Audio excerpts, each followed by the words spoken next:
Ladies and gentlemen, welcome back to Let's Get Trashed. I said that too fast. Why did I say that so fast? Everybody, ladies and gentlemen, welcome back. We're so excited to get to this. That's why you said it so fast. I am excited to get to this. You are not listening to the podcast at 1.5 speed on your Apple podcast app. No, this is actually how fast I'm going to talk the entire episode because I'm so thrilled about what the... No, I'm fucking around. He's the guy that reads all the legal terms at the end of car commercials on the radio. Yeah, this Tesla will absolutely kill you and your child, and it will run over random pedestrians, and we will not be at fault. And also, Elon Musk just said that the new truck could also be briefly used as a boat, but let's be honest, anything that jumps into the water could also briefly be used as a boat until it sinks. You know, all mushrooms are edible. Some are only edible once. It's the same concept. Same concept. That's exactly it. Did you see that Elon Musk said that? Dude, Elon Musk. We got whole. Join us for the Musk cast. We're coming. There's already groups of like nerds doing Musk cast. I'm sure. Dude, I love that guy. Yeah, I'm sure that's a Reddit that we haven't heard about at this point, or at least I haven't. I don't know how you are on Reddit. I'm not that frequently on there. No. Although I feel like it's a requirement for millennials of our generation. You know. Yeah. But yeah, hi. How's everybody doing today? Yeah. Anyway, he said because of the hurricane in Florida. Oh yeah, that's going on. Ian. Yeah, Hurricane Ian. It's gonna date this episode. You know, everybody's like, I don't know what he said, but he's like, you know, the Cybertruck when it comes out can also briefly be used as a boat. If everybody in Florida owned a Cybertruck, they would be safe because they could use it briefly as a boat. And everybody was like, briefly as a boat, and then one guy's like, yeah, you use it briefly as a boat, and then briefly as a submarine, and then briefly you're dead. And then permanently you're all dead. But he just makes these like wild, outlandish claims. I mean, because he's just like, he's just dumb, but also he's kind of an asshole. The truth is he does it to fight like public transportation bills. Like California wanted to pass high-speed rail, and he's like, don't do that. I can give you Hyperloop for so much cheaper. And California was like, sure. And then they voted against high-speed rail, and then he's like, haha, Hyperloop doesn't exist. It doesn't even. It's not real. It's like he's advertising it like it's the Mario pipes. You could just hop in my pipe, and then it'll take you to World 3.4. It's those Futurama tubes where people get in, and then they just kind of slide along a vein that goes around the city. So he invents all this shit like whenever they're like about to vote for public transportation, he's like, for half the cost I can give you something different. And people are like, okay. And then it doesn't pass. He's like, aha, what I said doesn't exist. Exactly. Yeah, you know, hey guys, by That's the way, why he's talking about he's going to build tunnels. He builds tunnels. Dude, he sucks. Dude, okay, so it's like, hey, I'm going to give you guys flamethrowers, but then I'm going to build one tunnel in Las Vegas that fucking sucks. It was, first of all, it's Los Angeles, and I forgot about flamethrowers. Yes, that actually fucking happened. I forgot about flamethrowers. That's a thing that happened, and you know what? People got them and they were happy about it. You know what, guys? We're taking a stand right now. You know what? We were going to talk about a movie. We're talking about a movie that takes place in South Africa, and frankly, it should have been Elon. That's true. It should have been. I wish it was Elon Musk fighting a lion in South Africa instead of Idris Elba's. Elon Musk, technically an African American. Got to say that. I can. Anybody Elon can. Musk, yeah. That's not a black privilege to be able to call him African American. Whoa. Who said anything about black? Oh, for our audio listeners, in case you can't immediately tell from Clarence's voice, what up, y'all? He's black. Yeah. But no, seriously, that's actually a really good place to dovetail in because. Sure. Yeah, let's get off stupid Elon. Yeah. Let's not talk about that motherfucker. Let's talk. Technically, that nigga. Let's not talk about. No. Seriously, let's not talk about Elon Musk anymore and the matter at hand, which is the movie. That's not a technicality. You don't have to be like technically. There's no technically involved in that. Okay. Far be it from me to police your language, but you just don't have to say technically. No matter what. Okay. All right. So all right. Oh, that was my last episode. Oh, did y'all do? We did a. I need to see the one that just came out yesterday. That Jimmy D and I did. Was the McConaughey movie The Beach Bum, and I start that episode saying all right. Hey, but I saw it. I say it in a funny way. You know what? The middle school that stood in for the high school in Dazed and Confused is about 2 miles up the road from where you live. Get Out of Town. That one right there. Yeah, better check. Get Out of Town. Yeah, that's the one that I went to as a middle schooler for 3 years. I'm gonna out myself right now as a kind of maybe hurting my film credibility. I haven't seen all of that movie. It's okay. It's Richard Linklater. Yeah, but I don't care for Linklater. I think it's Linklater. He, Austin-based filmmaker, Scanner Darkly, all of that kind of thing. Mm-hmm. Really, really good job. Really good job on that film. Everybody loves a moment it. Of the time. It's like a classic. I have tried to watch it. I don't care for it. I also don't like. I hate coming of age movies. I hate that genre. Gotcha. So everybody's entitled. I understand to be wrong. This is supposed to be a little funny, but like I'm kidding. I don't know. It sucks. Let's get to the matter at hand. The topic du jour, folks, is one of 2 currently in theaters Idris Elba films. Right. Called Beast. He also has a movie in theaters called 3,000 Years of Longing. Correct. Where he's the supporting actor because it's I guess Tilda Swinton is the star of that film. I haven't seen that yet. Probably won't. Don't know if I will or not. But I also wasn't sure if I would see Beast. I know you and I talked about it when we talked about trailers. We did. A while back, a couple months ago at this point. Idris Elba fighting a lion. Yeah. And we talked about briefly, I mentioned that Idris Elba is in that class of leading men actors who were legendary on legendary TV shows, who put on incredible performances. And I've said this, we thought that they were going to make the jump to movies, and we thought they were going to just crush the movie universe, and none of them did. And I'm talking about the main guys that spring to mind is Walter White, whatever his name is in real life. Bryan Cranston. Incredible performance on an incredible TV show, and then when he becomes a movie guy, it's kind of lackluster. Literally killed off in the first act of Godzilla, which was supposed to be his first big blockbuster. That was one of his first big movie roles, which I respect. I mean, he might have taken that role before fame really popped off, and the rise. Yeah, and then they started billing it like, we have him in this movie, we have to start pumping him. And again, I want to say lackluster because these guys aren't bad.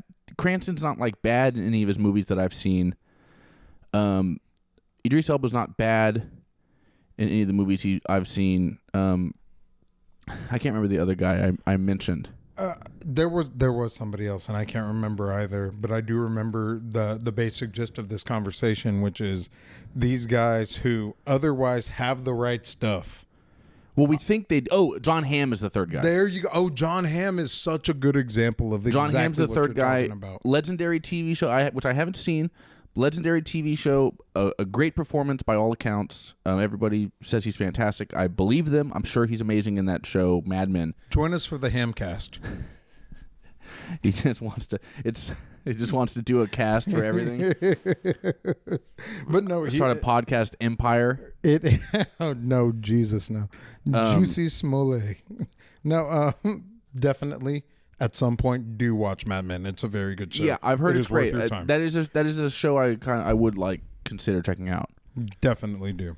But to get back to the point you're trying to make at hand here, there are these people who otherwise you would think, oh, I could see exactly how they would be, how their star is rising, and it never reaches the horizon you think it will.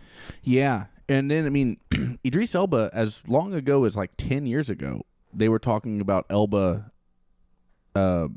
being James Bond. They were talking about him like 10 years ago. Still talking about They it. still these talking days. about it now. They made a reference to it on like the Daily Show within the last week. It's him and me. I think it's between the two of us. I think you'd be better. You know, I don't know. They want a James Bond with a 52 size jacket. That's what we need.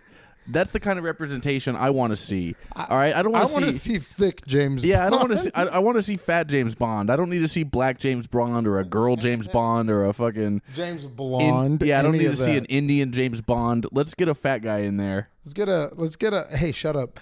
Let's get a decent sized American in there. Yeah, let's get an American James Bond. Yeah. How about that, Yeah. Hollywood? Hashtag let's solve this. Yeah. Now, does that when those like Idris Elba might be James Bond, we're gonna make James Bond black. Did that like mean anything to you as a? No. Are you even a James Bond fan? Like, do you like those movies? I'm decently a James Bond fan. I grew up same as you with like the Pierce Brosnan. The best. Yeah, exactly. Like GoldenEye, all of that best kind one. of stuff. Yeah, GoldenEye's the best one. absolutely. So, and then you have the Daniel Craig one, which honestly pretty fucking good too. Those are okay. I think Daniel Craig is okay, like as the actor, or as the character or whatever. But honestly, I think all those movies are pretty bad. I think they're all pretty bad, and like they don't make sense. Like I think they have bad stories. You know, and that might be the case, but I do like Daniel Craig in the role. I can take him seriously as a James Bond type. Yeah, he's fine. And, of course, they had to do the whole Blofeld. That's not even the thing we're talking about right now. No, we'll get to it. I mean, Yeah. But long story short, I think that Idris Elba would be... I mean, James Bond has always been a classification for a person, right? Like, that is a code name. 007, James Bond is a code name. You don't think... I see. So your argument is like, of course we can make James Bond black because that's not really his name. Whenever you get plugged into this position, they just call you James Bond 007. Exactly. I've heard that conspiracy. I've heard that theory. I don't necessarily agree. I don't agree with it. I think it's like a Men in Black situation. You know how everybody's like K or J. Or well, right, whatever. but that is still the first letter of their real name. But then, you only have 26 agents at that point. That's a great point. What happens if they have like, we have a... What if they have 3 Ks? Are they going to call him Agent KKK? Yeah. Yep. Yes, they are. That's what the real... By the way, wear this hood. Yeah, that's the Men in White. You're thinking of a different franchise. Oh, stupid me.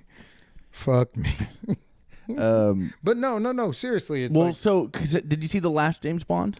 Oh shit! Which one was that? That was the one that just came out. Not Skyfall, but the one after that. No, dude, you're like 3 movies behind. Wow. It's No Time to Die. That's correct. That's the one with another 007 agent. Well, so James Bond, the human being who that is his real name, he's like retired. He's hiding. He left a mission and he's just like fuck this, and he's just like out because his girl, or whatever, some kind of fucked up shit happened, and he just walked away. He walked away from the business. He's living on an island, drinking. He's always living on an island. Yeah, it's awesome. That's what I want to do. Right? But anyway, he gets pulled back into it. Of course, he gets pulled back into it. But while he's been gone, they replaced him. There's 007.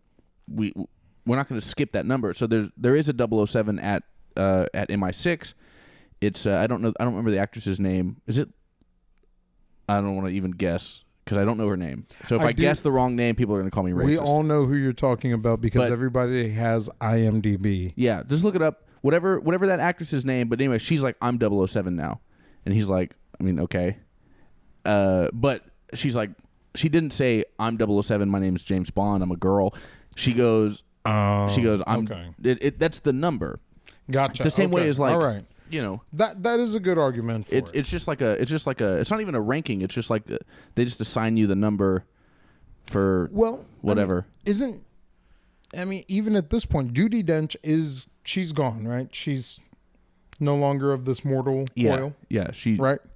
well, real life Judi Dench or Is her, she still or here? M. Is she still alive? Judi Dench is alive. Judi Dench is M alive, but M in the continuity Well, of M is, but that's the thing is M is also a designation. Yeah. Q. So Q stands for quartermaster. Gotcha. That's what Q is. Q branch. It's just an abbreviation for quartermaster. Gotcha. M is for the minister, or like the one that's in charge. So that's where Ray Fiennes was. Yeah, Ray Fiennes is the new new M. I see it now. And then Sorry, I can't remember who was M in like the first few James Bond movies. Like there's always been an M. There's always been a Q. There's another letter I can't remember. LMNOP. Yeah, one of those. Either way, if they made Idris Elba as James Bond, and it's like, would that mean anything to you, or do you not care? I don't think it would mean anything to me personally, because there's no way for me to identify with somebody who is James Bond.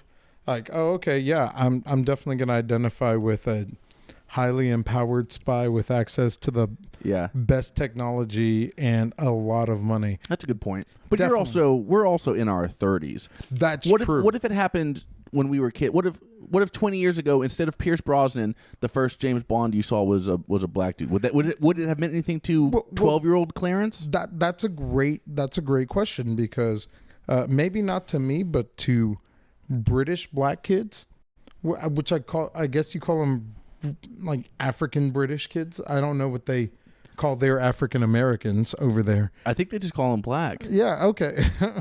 They just call them boy. They have another. You know what? They do have another in England. Don't forget, England is racist. They have another version of. Oh, dude. They have another version of the N-word that's like weird. Dude, everybody. This is our new podcast. Everybody has their own N-word. Yeah, we're gonna go through. This is episode one. We're going 183 episodes. We're doing every country. Obviously, we're ending with America because that's the one that counts. But next week we're talking about. Spoiler Next alert. week we're talking about what does Yemen call black people. Yeah.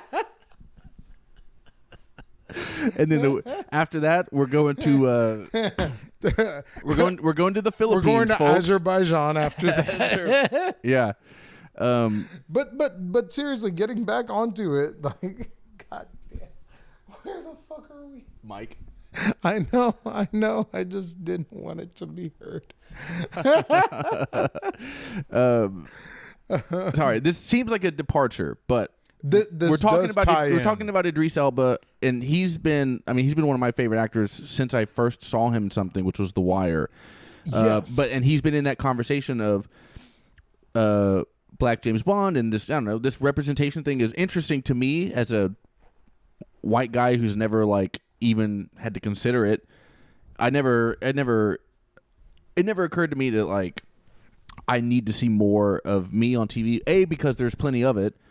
And B, because I've also like watched, I don't know, I feel like I can watch things with black people in them and still relate. Yeah, I think that characterization is a big part of it, and that's something that shouldn't be overlooked, right? Okay. Because, and specifically in the story we're going to be talking about, you're not looking at a black man. Right. Doing these things. You're looking at a father. I relate to him. I mean, I wish I was I'm not a father, but I relate to him very much in the one white guy in the film I don't relate to at all. Exactly, right? Like there's in Beast. We're talking about Beast, by the way, guys. We're not talking about any other Idris Elba before we movies. get to Any future Bond movies. Yeah, before we get off James Bond, I'm just gonna say let's do this. One of my favorite jokes. Speaking of like, what are you gonna do with like, how's a black person gonna be a British spy? Like, one of my favorite jokes from the first season of the TV show Archer, which is still one of my favorite shows ever. Conway Stern. He was great, but no, this is at the end of the season. This is like the second to last episode. Archer goes to Russia, and he gets kidnapped. Yes. He gets kidnapped, and his mother, Mallory, played by the great... Oh goodness, she was the mother from on Arrested Development. Arrested Development. Shit, she's incredible. Now I'm Jessica Walter. There it is. Thank you. Thank you very much. You got me. You got the first half, and then that sprungboard me to the second half. And we can build this world together. Jessica Walter, who's the mom, Mallory was like freaking out. She's like, oh my God, you know, her son got kidnapped. Archer. She's like, you have to. She's screaming at Lana, which is Aisha Tyler, the black woman. Right. And she's like, Lana, you have to go undercover and save him in Russia. and Aisha Tyler goes, what? I go undercover how? As Russia's only black woman? And it's a funny joke. It's a funny joke, but it's also extremely. It's also why from the 60s to the 80s, James Bond couldn't be a black dude, because James Bond is a Cold War artifact. He's a Cold War character. He was created because tension between the West and Russia. The bad guys in every James Bond movie are some version of Russia. It's always, you know, Russia or the fucking whatever, something that's next to Russia, like a Warsaw Pact company or country. Yeah, well, I mean, those books were just written about, like, the books and the movies and everything. It's just based on the West versus Russia, and it's spy versus spy. It's all this kind of shit. There's some supervillains and whatever, but it's all basically like, what if this rogue nation that we don't control gets super weapons or whatever, and then instead of making it a nation, let's make it a criminal organization or whatever. But it's England versus Russia, and you just can't. In 1970, 1969, when these movies are. It's 1962, whenever these movies are, 65, it's like, you can't, you know, people like, what does it matter? Make James Bond black. It's like, well, it mattered for 30 years because you can't be an undercover black guy in Russia. That's true. Nowadays, well, again, 1992 or 1996, when Pierce Brosnan takes over. There you go. By Cold War's over in 1990. At that point, cast whoever you want. Maybe they should have not done Pierce Brosnan, even though he was my favorite. Well, that's exactly it. Like, they were riffing on the classics, right? Like, oh man, let's get a handsome British guy. Yeah, that's the other thing. He has to be a British dude. Yeah, the handsome white British man. Look at this. This man is just great. He has to be a British dude, and all the best black actors come from America. Yeah, Idris Elba is like the only. I mean, and now there's Daniel Kaluuya. Oh, dude, that guy is a chameleon. I just watched Judas and the Black Messiah. I've never seen it. I have to. It's awesome. That'll be our next one, Judas and the Black Messiah cast. It's so good. It's so good. But Kaluuya is incredible in it. He's so understated. Like, he acts so much without saying a word. Yeah, he rules. Who's the other? John Boyega sucks, but he's also a black British guy. I liked him in the early stuff, like way before he was ever. You mean Star Wars? No. Attack the Block. If you've never seen that movie, do watch it. Never heard of it. We can talk about it. We don't have to do it on the pot. But my window's open, and I'm looking at Clarence because I'm trying to have a conversation. But he'll just do these takes to the camera. But I think he's looking out the window. I every time he turns to the camera to address it, I think he's looking out my window. I fall for it every time. Nick is saying in a very long and nice way that I'm an asshole. But yes, that's completely true. He's supposed to be talking to me. Pretend the camera's not there. But seriously, Attack the Block, great movie. It's about like an apartment complex that experiences an alien invasion. John Boyega is the lead in it. Very good. Okay. Yeah, and is it funny? It is actually, yes. It's not anything like too super serious or too self-serious. Okay. Check it out. If it's not good, your money back. Try to find a free streaming service. I got plenty of time to watch movies. I don't need my money back. All right. So, sorry. That's enough of a digression. Now that we're 24 minutes into this podcast, we've been making some time. Well, it's all right. I don't mind if it goes long. We just got off onto a James Bond.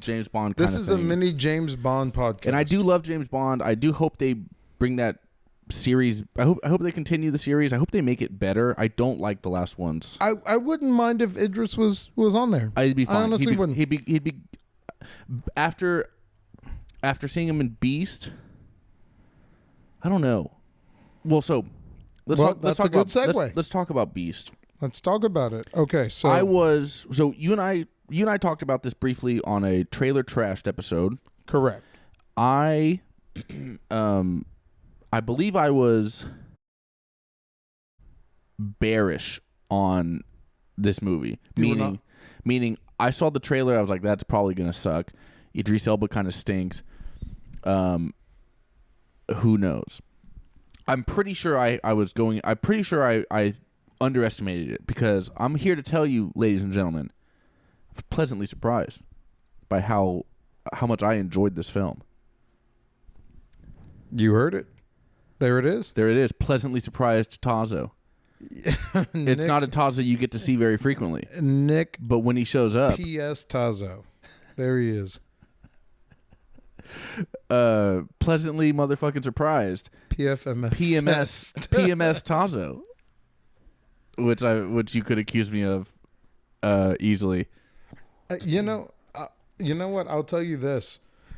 These days, tell me into the microphone. Shut up. These days, it's very hard to have like an original property movie that grips you as hard as this movie grips you.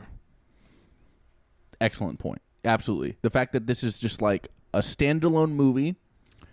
It's not part of a fucking universe. It's not setting up the Beast cinematic universe. Next year, Idris Elba has to go. He has to go fight a rhinoceros in India, and then he has to fight a space hippopotamus on the moon. yeah. And then it all culminates with Thanos again for some reason. Every movie, he's in a different country fighting whatever their animal is. And he was in that epic universe too. Yeah, he was in the was MCU. He? Yeah, he was Heimdall in the MCU.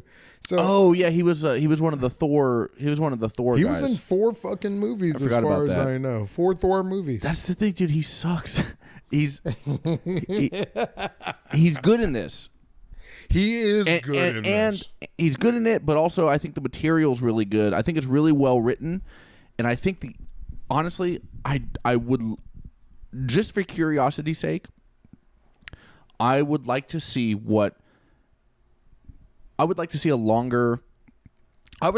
deleted scenes or what was cut out of this movie, because this movie is a incredible 92 minutes long. Which every movie should be 90 minutes.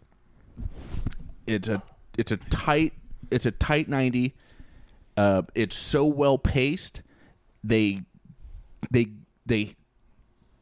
get into and out of all the topics they need quickly. They don't over.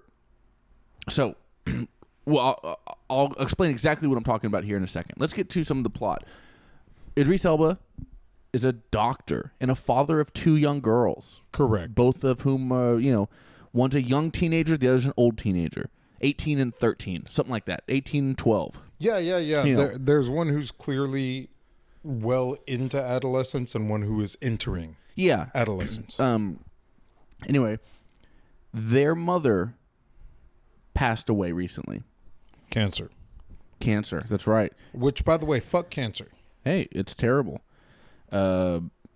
Absolutely. It's weird that we have this devastating force.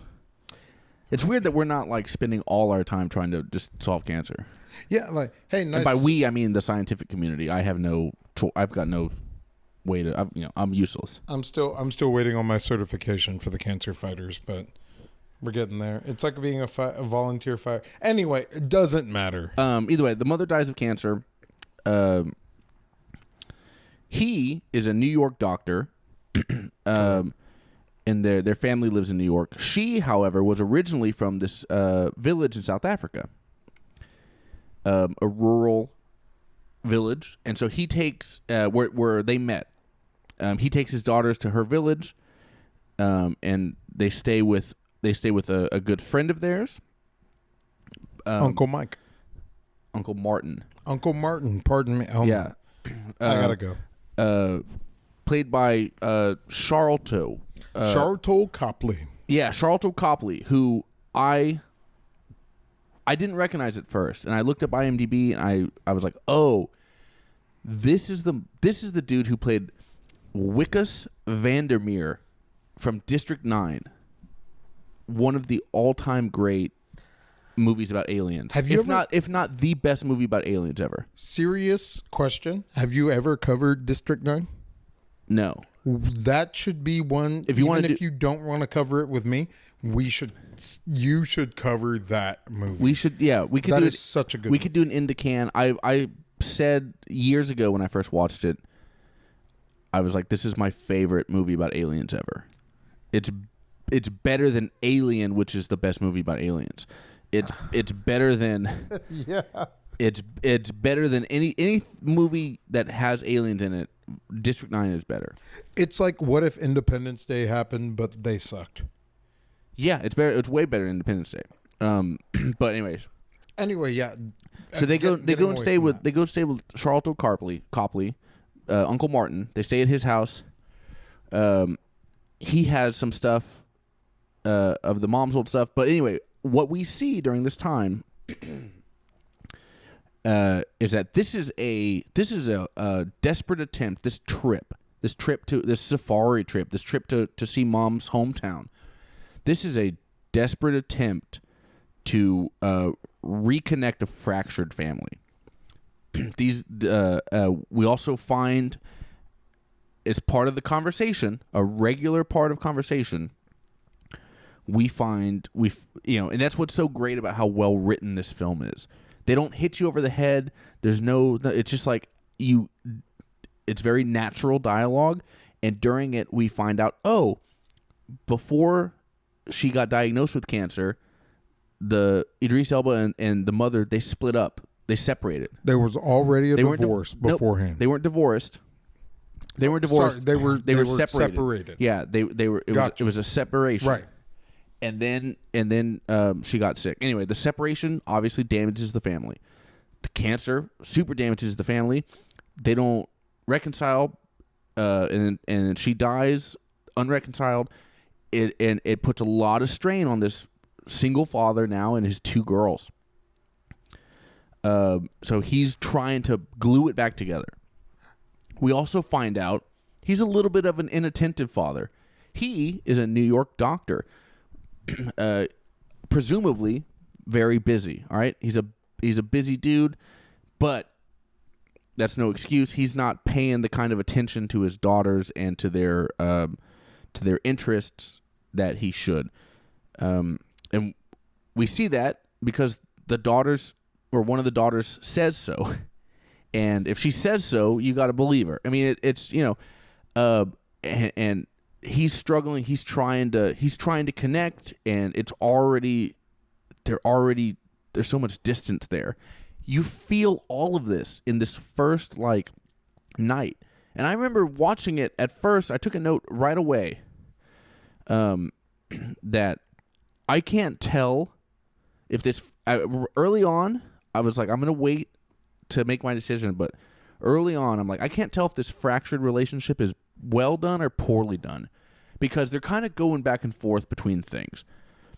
The older daughter, do you remember this? The older daughter won't speak to him. He's like, hey, dinner's ready. And she's like, ignores him. But then he says something like, yep. He said something about the suitcase, and she goes, Dad, I packed your suitcase for you. I know what's in it. So it gives you that complexity, right? She doesn't really want to talk to him, but she does help pack his suitcase. They're not completely separated. So there's and then right after watching it, after getting a little further into it, I was like, oh, this is actually really well done. I love the way they're trying to show the threads that are kind of holding this family together. The subtlety. Yeah, absolutely. Yeah. I was thinking when I was watching it, it's like the older daughter, she's been through so much of this that she's like, okay, I understand that my dad is always going to fail to come through. and the younger daughter hasn't been through all of that yet. That's why she's still a little bit more hopeful and optimistic towards her dad. Yeah, she's a little more optimistic. That's right. That's a great point. Huh. And I'm famously, everybody knows this about me. I don't like movies with kids in them, and I don't like TV shows with kids in them. We've all read the wiki. Yeah, everybody. If there's one thing everybody knows about me. Everybody knows me, and everybody knows I don't care for kids in films. But these two young actresses are fantastic. They really play it really well. I do think that the characterization of the older girl, where she kind of, and getting a little bit more into plot, where she kind of runs off and tries to find the friend, the uncle Martin. Yeah, she's a little more headstrong. She's, but again, she's 18. She's about to be going to college. Exactly. Yeah, and plus, there's a very fine point made on, you remind me so much of your mom. You know what I mean? Sure. Yeah. Idris Elba says that, and it's like, okay, well, maybe that's always kind of how it was going to be for her. But yeah, I do think that was the only thing, if I'm being nitpicky. Yeah. That is the only thing that I felt maybe was a little heavy-handed. Okay. That makes sense. Nothing? No, I agree. Definitely didn't burp. Anyway, so they go to Africa. They go to Mom's African village. They stay with one of Mom's best friend, Uncle Martin. He's got some of old artifacts and old photographs that Mom took. The oldest daughter is interested in photography as well. She wants to go to NYU for photography. Correct. And they're going to hang out. They get into a fight at dinner where there's a lot of tension. Here's another, I hate to just quote dialogue, but that's an important thing. And this was actually my favorite little moment of the movie, I think. There's the girls have gone to bed. Idris Elba and Charlton Copley. Nate, thank you. Nate and Martin. The two adult men, they're still awake. They're hanging out drinking, and they kind of have a little bit of a confrontation. You expect it to be like, did you sleep with my wife? Yeah, I thought it was going that way. I thought it was going real cheesy, but it wasn't.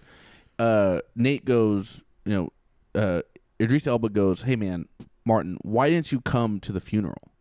Like, you could have flown to New York for the funeral. Why did you skip it?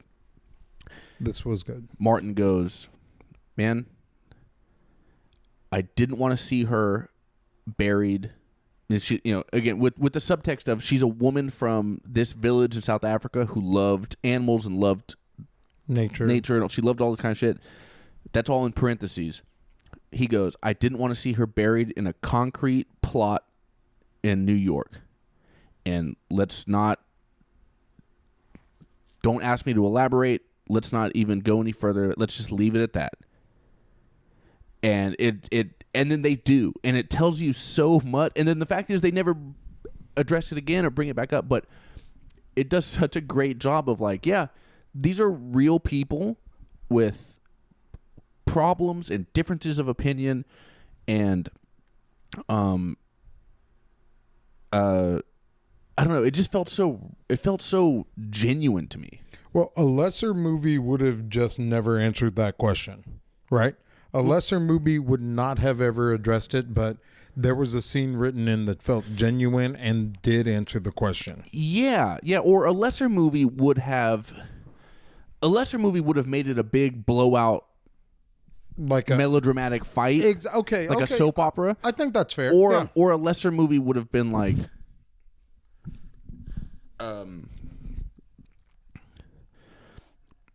or a lesser, a way lesser movie would have been like, he would have gotten mad, like, what the fuck do you mean about that? Like, she's my wife. I want her to bury her in the home we lived in. She was like, she was mine first. And then you find out that they had a relationship before, whatever, like that, the melodrama. Yeah, that's a lesser movie. And that's where you're sitting rolling your eyes like, Jesus, who, A, no, you didn't, and B, who fucking cares? It just sucks. This movie just was so, stark and mature about this kind of stuff, and it just felt real. It felt real. It didn't feel like none of this felt soap opera-y. One of the things that I liked about how it didn't feel soap opera-y was how when they start mentioning things like the anti-poachers and all of that, they didn't lay it on too thick.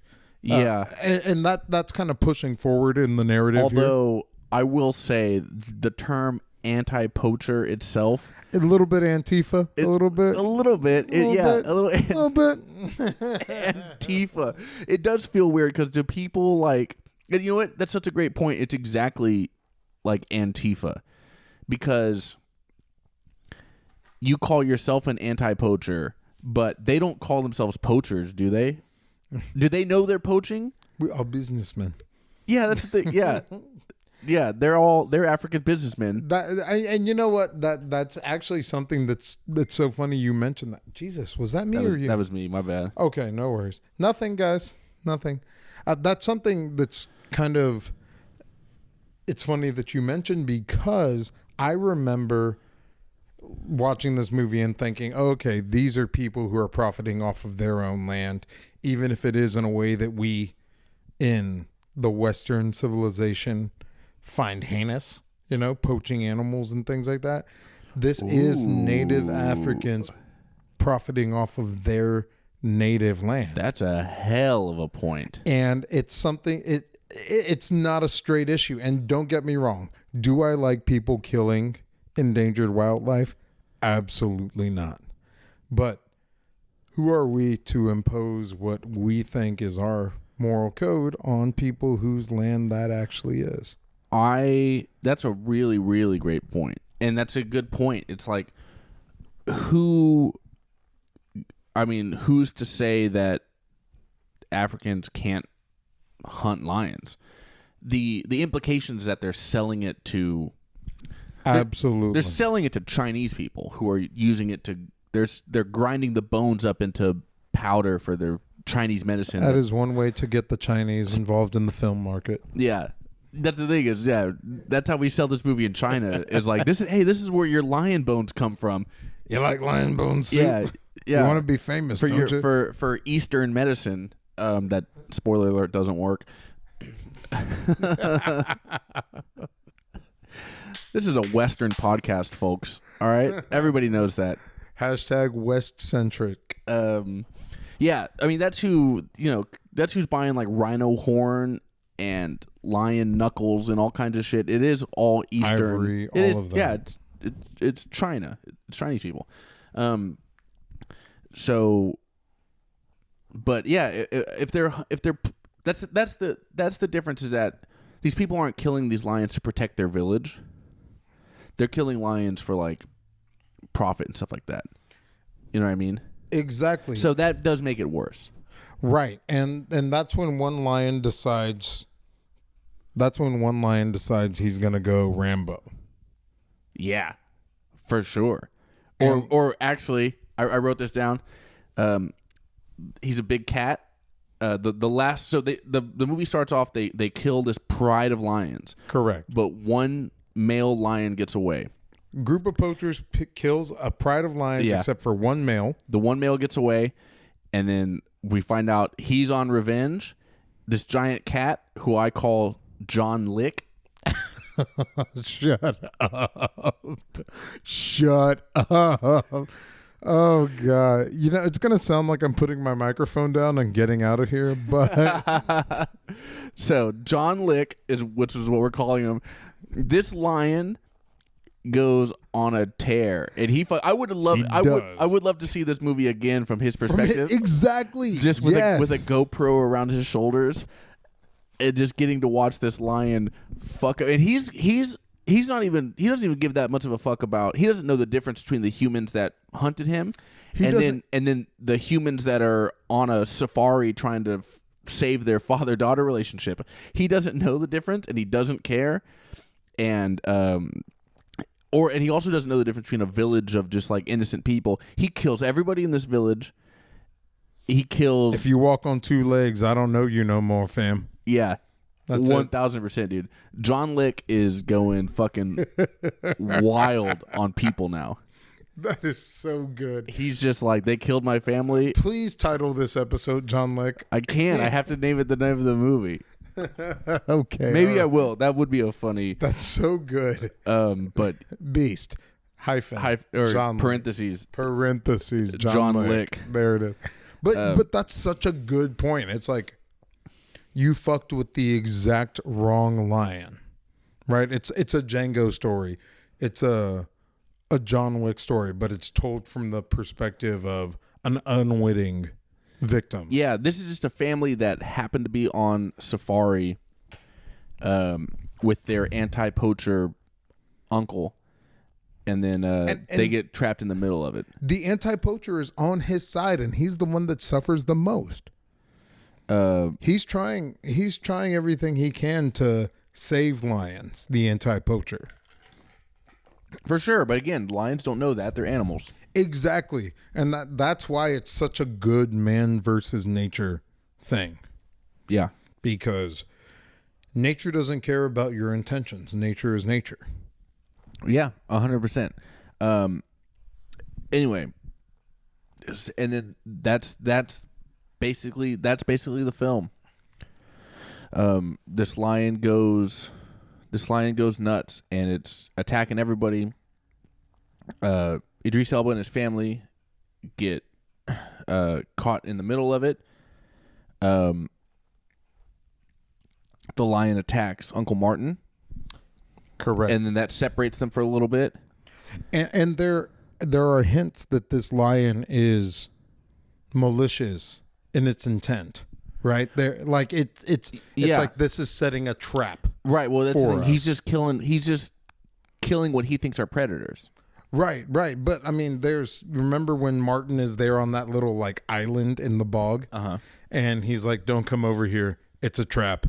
The lion is watching me." Yeah. He's not attacking. He's just waiting. Right. Yeah. I mean, it's real Ghost in the Darkness kind of That's vibes. Literally. Did you read my note? No, I didn't. The top note I wrote on my phone. Oh, no way. Seriously. Same verbiage. Ghost in Darkness vibes. Same verbiage. Yeah, because Ghost in Darkness is also a really good movie starring Val Kilmer. One of Val Kilmer's best movies. Probably, yeah, for sure. And it's really really cool. But that's like also 1910s. That's like the British are trying to build a railroad in the middle of Africa, and then, of course they interrupt the ecosystem, and then the lions are like, "Fuck this!" And then these two lions go nuts, and they kill like 25 people.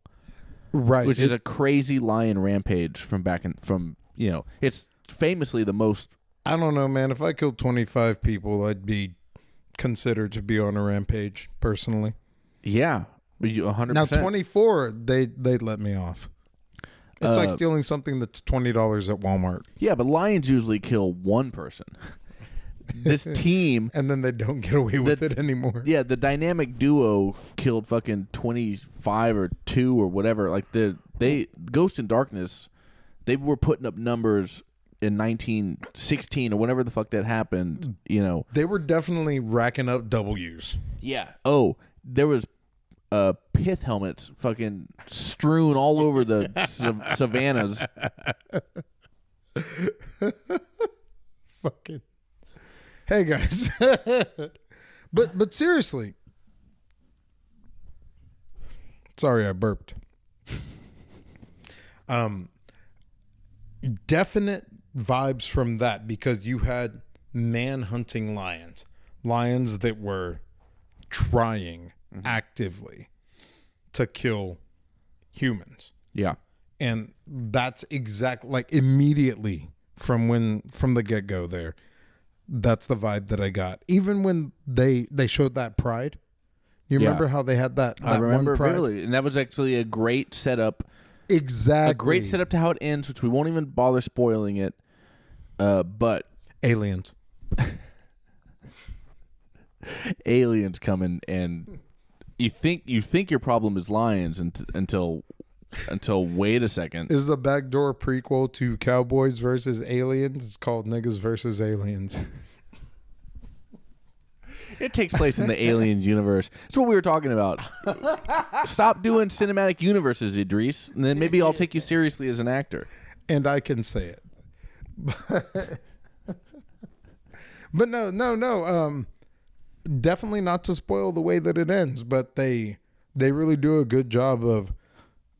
Yeah, they set up something that happens earlier pays off in the end. Absolutely. Or as I like to call it, Chekhov's lion. Although they do have a Chekhov's gun moment, which I thought was really, really nice because, and this is just a tiny little thing, but they have Idris, Sharlto Copley tell Idris Elba, grab his gun. Oh, yeah. And then he grabs it, and it's only got 3 shots in it.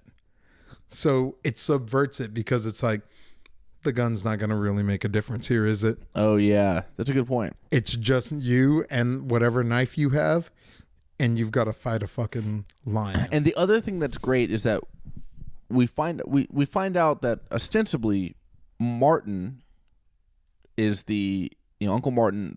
He's an anti-poacher. He's supposedly the badass. He's the one that's familiar with the terrain, familiar with the animals. He goes off and he takes, we think he's going to be the dude that's taking care of business, but he gets injured right away. Idris Elba, another thing I really like about this movie is that he's a doctor. So he's useful and he's focused on trying to take care of people and make people, trying to save people. But at no point, till the very end, I guess, at no point are you like Idris, at no point does he turn into a Rambo. He doesn't turn into like a superhero. He doesn't turn into like, oh, there's no way this dude could do that. It's played very kind of realistically all the way through. He can do what he can do, which is, I'm going to keep you alive. He's good under pressure because he's a surgeon. But other than that, he's like, he's a pretty regular dude. Right. At the very end. In characterization. Absolutely. Yeah. I mean, even in his actions all the way throughout. So, I don't know. One thing that I was noticing is in his interactions with his daughters, when things were really hitting the shit, as it were, he was always telling them, it's okay, it's okay, it's okay. Which is what anybody who's just a regular non-Idris Elba dude would do. You know what I mean? Like Idris Elba, I'm sure he would feel like, I mean, like when in the Simpsons movie when Lisa throws the roasted pig into the lake, and Homer's like, it's still good, and then it goes through a dam and it's like it pops out the other side of the pipe and it's flying through. It's still good. I suppose, although I gotta be honest to the viewers of this podcast, I've never seen that movie. Okay, well, anybody that has seen the Simpsons movie knows that I was right. It's any real fans? But yeah, like I just think that he played it really well. Although at some point he turned back into Idris Elba, the action movie star who literally played a cyborg in that Hobbs and Shaw movie. Never saw it. A cyborg. He literally Hobbs and Shaw, the Fast and the Furious franchise. Fast and the Furious has cyborgs. He literally plays a fucking cyborg.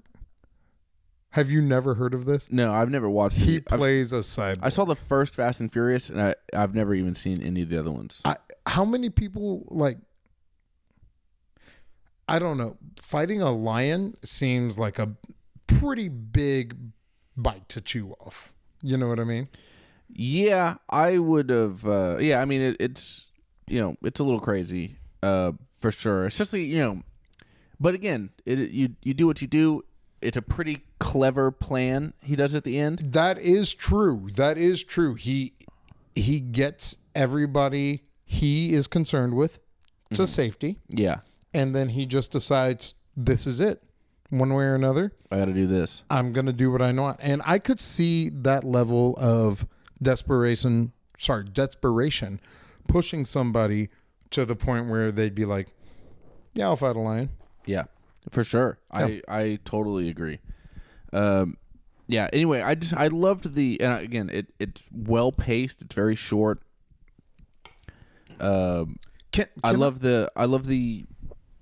just loved how I thought all the characters really made sense. I thought the characters were very realistic, and I thought the characters were very well done. And that's the most important thing in a movie. If you think, and I see this a lot because I read a lot of film stuff, and let me just tell you, if you think character isn't the most important part, you're fucking dumb. All right, you're wrong. If you think it's like the vibe of the film or whatever, if the characters don't ring true, if it's not if they're not a good story, it's terrible. It's bad. So that goes out to Twitter. Fucking idiots. Yeah, you guys, come on. One thing I will say about this movie that I noticed, not on my first, because I watched this movie twice. On my first viewing, I noticed it, and then on my second viewing, you watched it twice? I did. Today? No. I watched one like kind of this morning. It doesn't. We'll talk about it, Nick.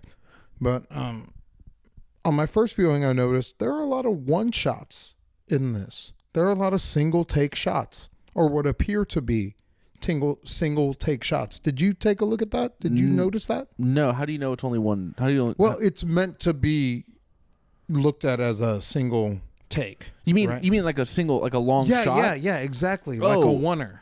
A long shot. Yeah, they could have done it in multiple takes. Indeed, but it's meant to be presented that way. You know what? I honestly didn't notice that. The one little bit of cinematography I noticed was right at the very, very beginning. It's in the middle of the night. One of the poachers shines a flashlight directly into the camera. Yes, and it blinds the camera. And then, because you go from darkness, he shines the flash. He's looking around for the missing lion. He shines it right into the camera, and then they use that as kind of a transition into like the next thing. I thought that was really cool. Yes. And one of my favorite parts of that shot from the beginning was when, like, all the poachers, they're like, one got away or whatever, and they're telling everybody, to look out. One of the poachers leans down and like grabs something from the ground. There are other poachers behind him before he leans down, and then when he comes up, of course they're fucking gone. The implication being the lion. They got lioned. Yeah. You got lioned, son. Yeah, that's awesome. The only, and again, I'm not a guy. I don't believe in science, so I don't care about. When I say realism, I mean like real characters and like genuine human emotion. That's what I want to be real. That's why characters are the most important. As far as actual what would happen in real life with science, I don't give a fuck in almost every single movie. There's a couple times this lion is looking, the crazy lion, John Lick, is looking for somebody to eat. He's looking for somebody to kill.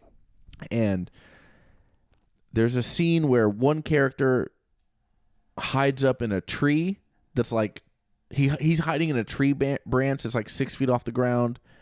There's a scene where one of the girls is hiding under a desk, and the lion. It's kind of like a slasher movie almost, where it's like, yeah, I feel like you can't hide from a cat. If you're under a desk, I feel like your cat can find you because they can smell everything. Hey, heads up. You know what I mean? Yeah, it's like, hey, heads up. This is an apex predator. It knows how to find where it wants to kill. Well, it can just hear you if you're in a tree and your arm slides and you rustle the tree bark. It does. It'll hear you. It's like, hey, never experienced anything in a tree before that made noise while it was up there. Oh no. That's so that part kind of took me out of it a little bit. Was like, I understand this lion is on a rampage, but it's also there's a lot of hiding places that I felt the movie presents them as lion-proof hiding places, and I feel like they were not lion-proof. Yeah, if I were giving this a rating of lion-proof to not lion-proof in any sort of rating for that kind of thing, and as not being an expert, absolutely not lion-proof. Yeah, 100%. Unless you were in again, a howitzer. They're presenting this lion as a very emotionally distraught. So maybe the lion is so Particularly angry. motivated. Well, maybe he's so angry he's just missing some of the stuff a normal lion would get. I don't know, but there's a lot of like I can't. I'm so mad. I can't even look up. I don't know why the lion is Alex Jones. Sorry, I'm so mad. There's a lot of like hiding up against the wall, and then you can see the lion through the door frame over a character's shoulder, and it's just like you're just sitting there still while the lion's in the other room. And it's just like, I feel like that's not how you hide from a lion. It's T-Rex logic from Jurassic Park, right? Like, yeah. Don't move. Literally, at one point in the movie, he's a T-Rex. They say, don't move. Don't move. While the lion's looking in through the windows of an SUV. It's very, very... Well, I can understand that of like, well, that's true. That's exactly out of Jurassic Park. But I can understand that, like, don't make any sudden movements. You won't think you're a threat. That was before. Absolutely. That was before they realized that John Lick was on a fucking campaign to just kill all humans. Although, I mean, we killed his pride. You know what I mean? I'm not even saying he's not justified. He should have killed everybody and then just keep. How awesome would it be? They should make 40 of these movies, and he's just like wrecking countries. Like, this lion just killed everybody in Chad, and he's moving on to fucking Senegal. Like, you know, this lion's gonna wipe out everybody, and then he's moving on to Europe. This lion actually is. He killed Mohammed bin Salman, and he is taking over the oil in Saudi Arabia. This lion is fucking the most important person on the planet. The lion. I mean, it's tough. The lion killed so many innocent people, but he also wiped out ISIS. Yeah, you know.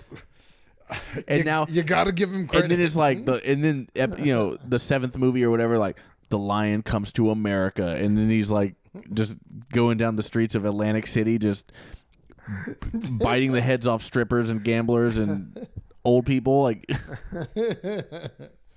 the lion is Donald Trump. I'm kidding, guys. It's not political. It's not political. Yeah, you leave those politics back at home. All right, that's junk.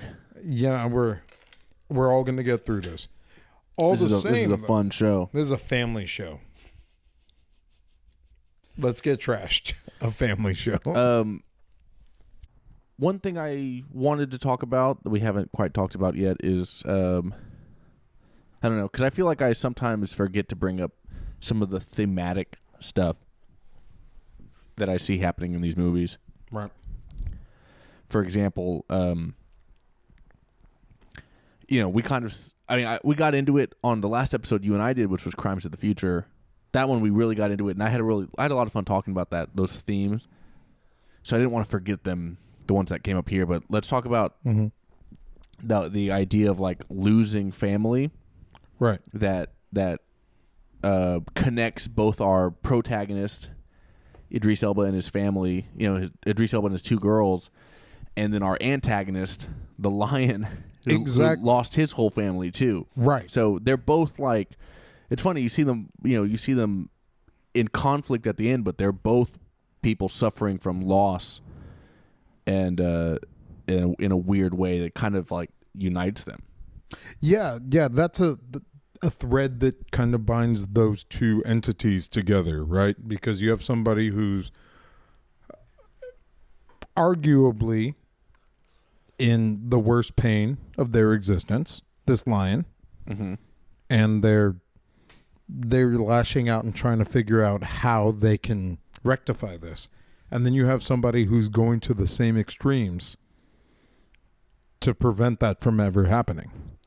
Yeah, he's lost. Yeah, exactly. Idris has lost one person. He lost his wife.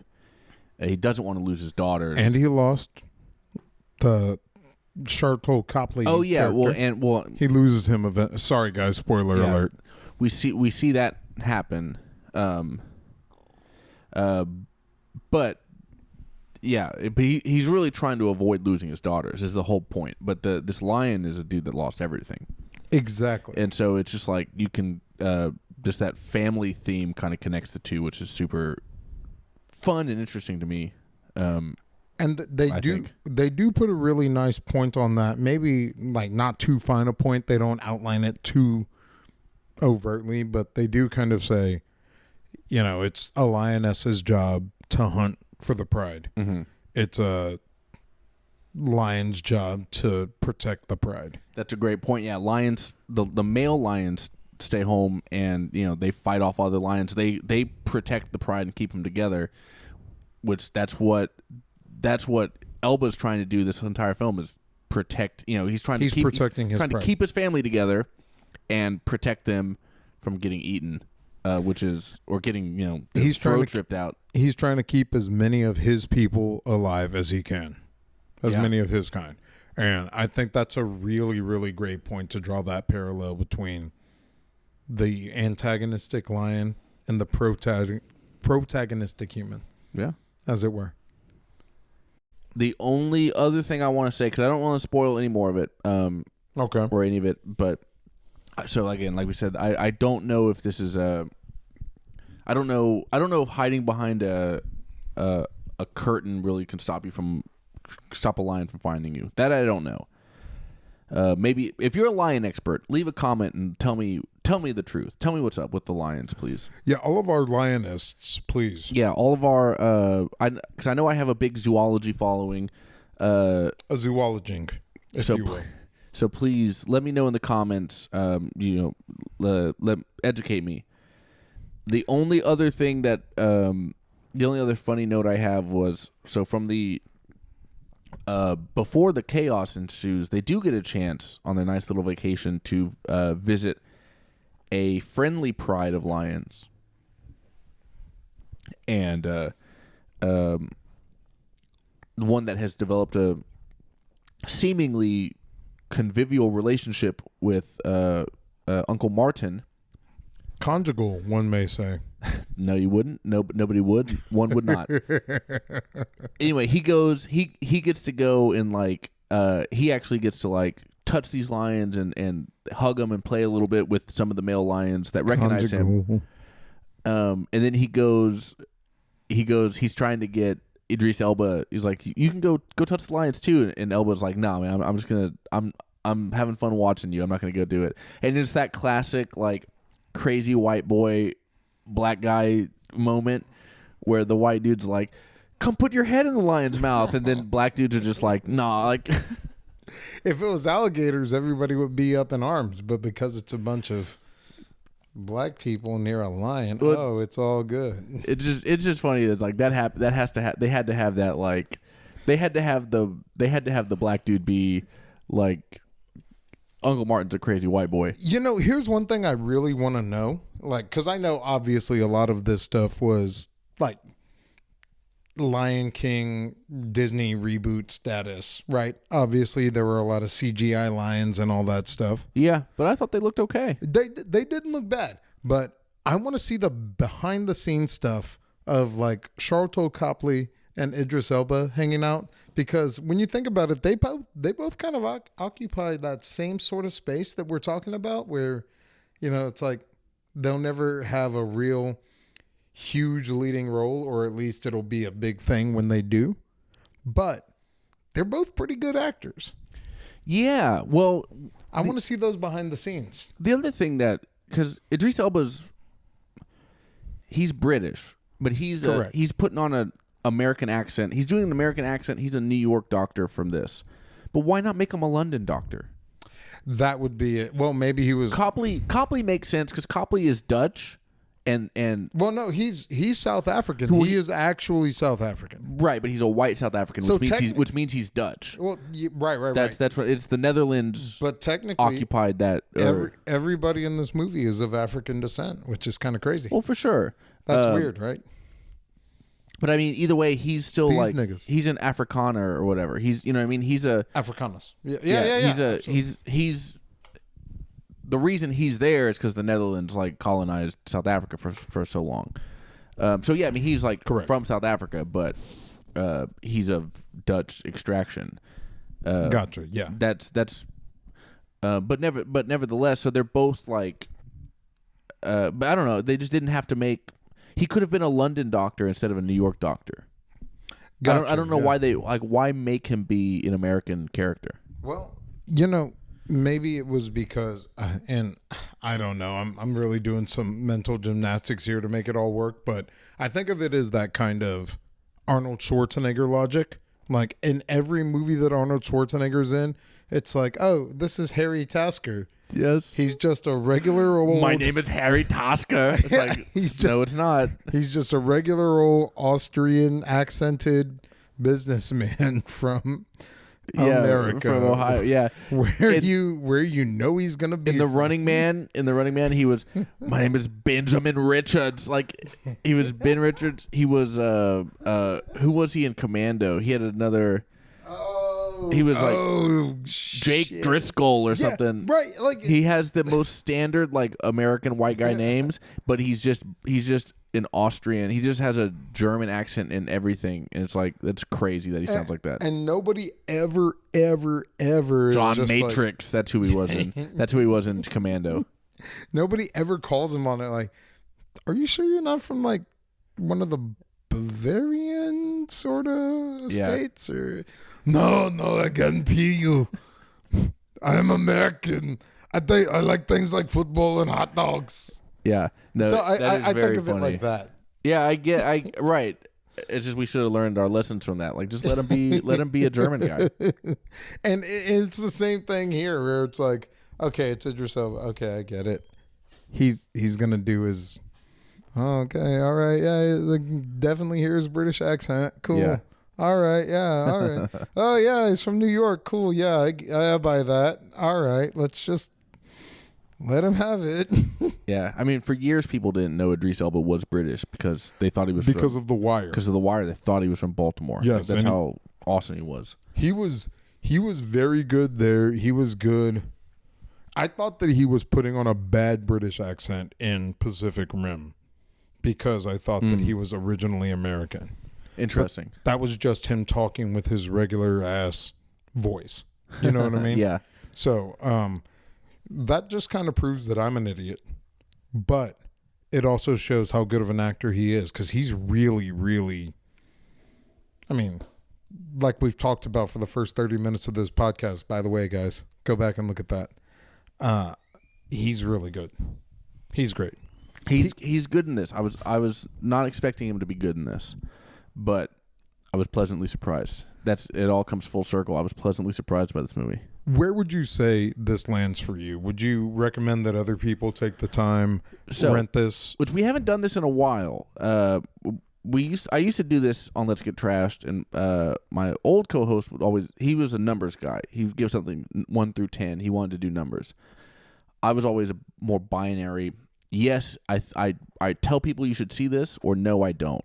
Honestly, this movie, I'm gonna recommend it. I think you should do it. I think you should go see it, or rent it. Maybe not right now. It's kind of an expensive.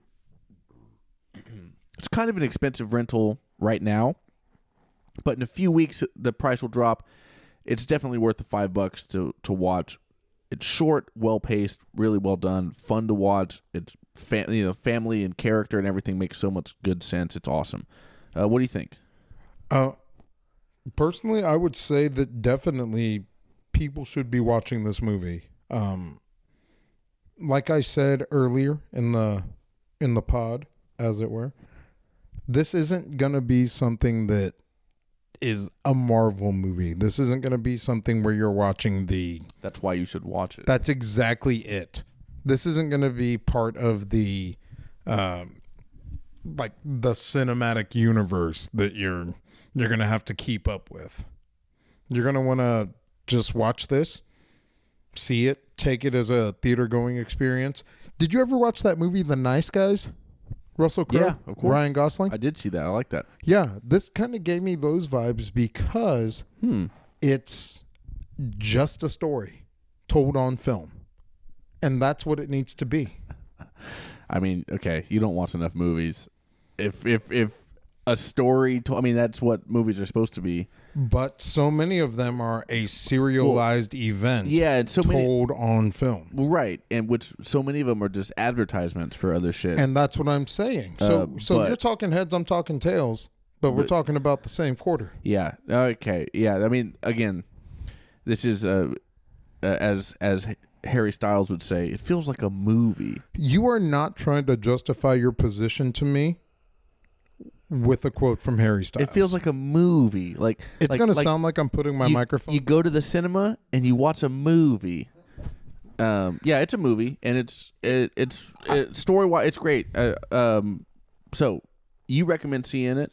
I would definitely recommend seeing. I recommend seeing it when it gets a little cheaper. Right now, it's $20 to rent. In a couple weeks, I'm sure it'll be $5. So wait, but yeah. it's very. But I enjoyed it immensely. I would definitely say to get it for the best price you can. Yeah, but I think you should definitely spend the hour it's going to take and the $5 it's going to take to rent it when you can. Hour and a half. But yeah, it's the perfect length for a movie. It fits on a VHS, which is what all movies should do. We do still watch all of the movies that we follow here on VHS. Yeah, this is a VHS only podcast. And by the way, we're doing Blade. Actually, doing Blade 2. Well, we can't do Blade 2 because we kind of covered all the Blades when we did that. We did cover when we did our Blade retrospective. It was all of them. All right, everybody, we're out of time. Ladies and gentlemen, if you want to see more of Clarence Riley the Fourth, please follow Black Ladder on Instagram. That's his instrumental progressive rock band. That's true. Super cool. That is true. Follow Black Ladder. Follow me at Let's Get Trash Pod, at Get Trash Pod on Twitter, at Nick Tazzo on Twitter, all that kind of stuff. Follow me. Check it out. Subscribe and like and leave a comment, please. Tell me if you like this movie. Tell me if you like lions. Tell me how funny you think John Lick is as a lion nickname. Because frankly, if I ever get a pet cat, I'm going to call him John Lick. It's pretty sick. Hashtag the Tozzler. All right. Thanks, everybody. Check this movie out. Let's get trashed. Bye, y'all.